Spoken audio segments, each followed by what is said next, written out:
Babe, wake up. Trump has granted another pardon / clemency / we're not exactly sure yet, to be fair. As of right now, we don't have the full details. We will later today.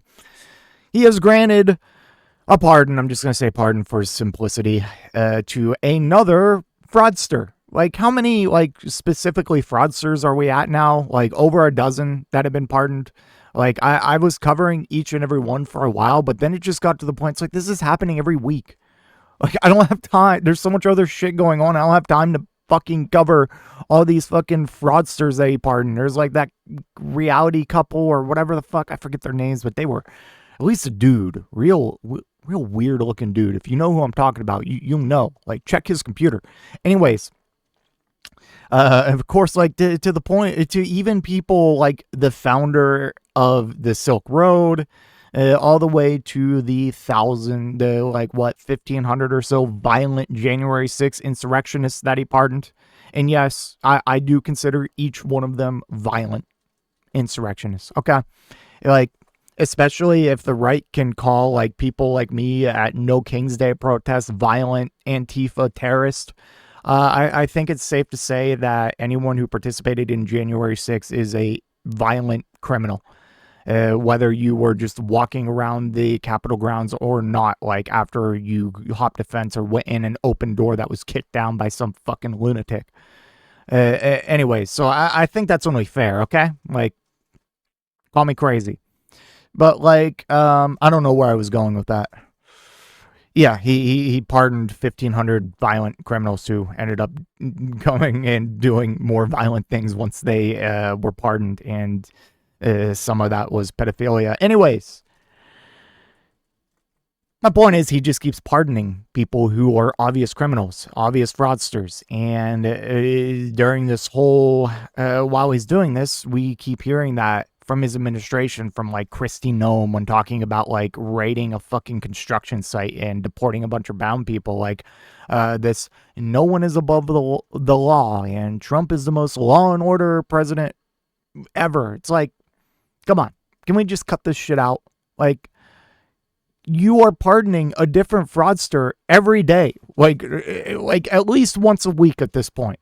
And they get to use this law and order bullshit to like as a guise, as an excuse to like deploy troops to American cities and getting them fucking killed, or tearing dozens of thousands of families apart by mass deporting every brown person in sight. Just, you know, stuff like that. Law and order, making our communities safer, even though like my actions are making communities much, much more unsafe than they ever were before. Okay. Like Charlottesville, North Carolina or whatever, like businesses were closing down. People were afraid to leave their homes because of your ICE mass deportation, like raid. Anyways, getting off topic. Let's just read this fucking article about this other dipshit that Trump decided to pardon. Trump grants clemency to executive convicted in fraud scheme.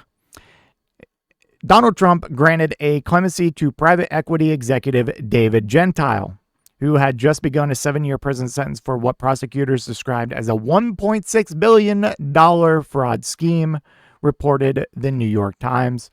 The founder and former chief executive officer of GPB Capital, 59-year-old Gentile, was convicted and sentenced in May to 7 years in prison for his role in defrauding thousands of individual investors.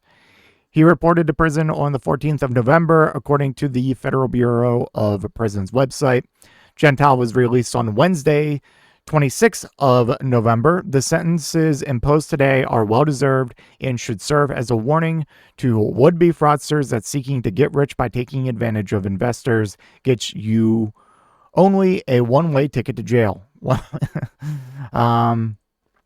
And that was from the U.S. attorney during the sentencing in May. Well, unfortunately, that aged a bit like milk, because especially in the fraud department, like, you can, if you're really rich, if you're really rich, you can kind of just commit fraud now. And once you commit fraud, you can either, or, you know, you can just toss or promise to toss a couple G's, couple mil, couple M's, I should say, towards President Trump, or you can just probably just come out and say some really nice things about him, or you can say that you were politically targeted or it was unfair and bullshit, like, or you can just like be the sentence, it could have been like handled by a prosecutor that Trump doesn't like, as we're about to see here in a moment. Just, I'm tired, man. Why? Republicans, MAGA, wake the fuck up. This guy isn't law and order. He's lying. He is lying.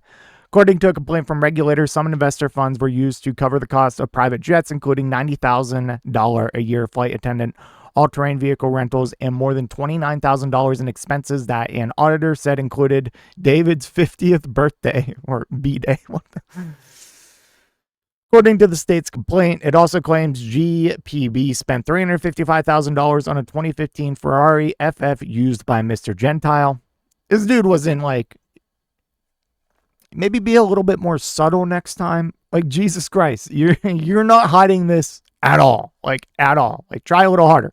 Not that it matters, because you happen to be prosecuted by an attorney general that Trump doesn't like. And so you hit one of the 3 dozen check boxes that you just got to hit one of them nowadays, and boom, you get a full-on pardon. In 2021, New York Attorney General Letitia James filed a lawsuit against the private equity firm Gentile and 2 other executives in seeking restitution for impacted investors. If you know anything about anything, Letitia James she's not very favored by Trump. In fact, he is trying to throw her in jail as well.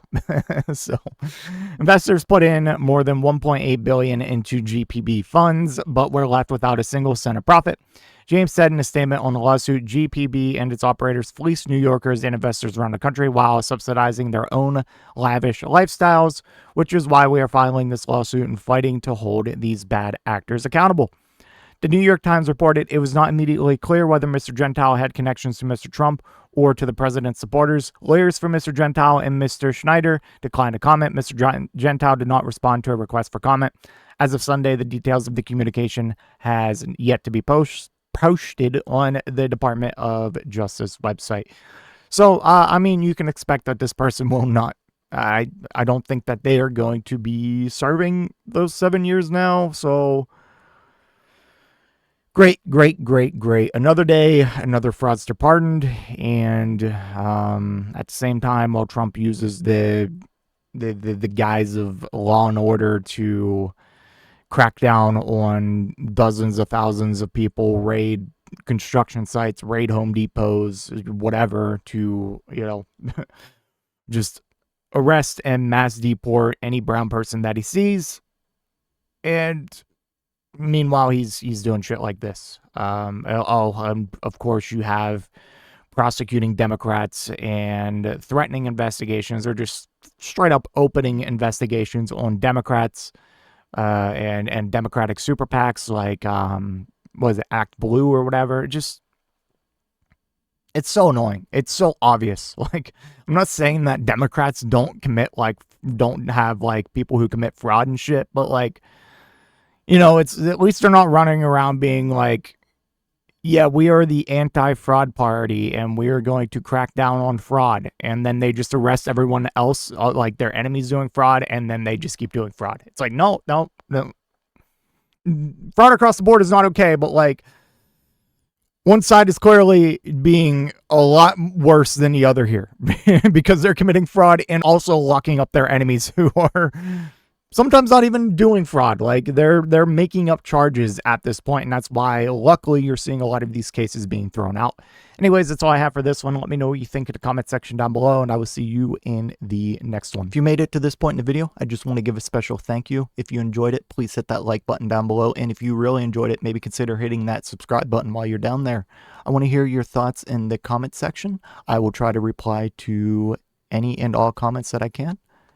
Until next time, watch that video on screen.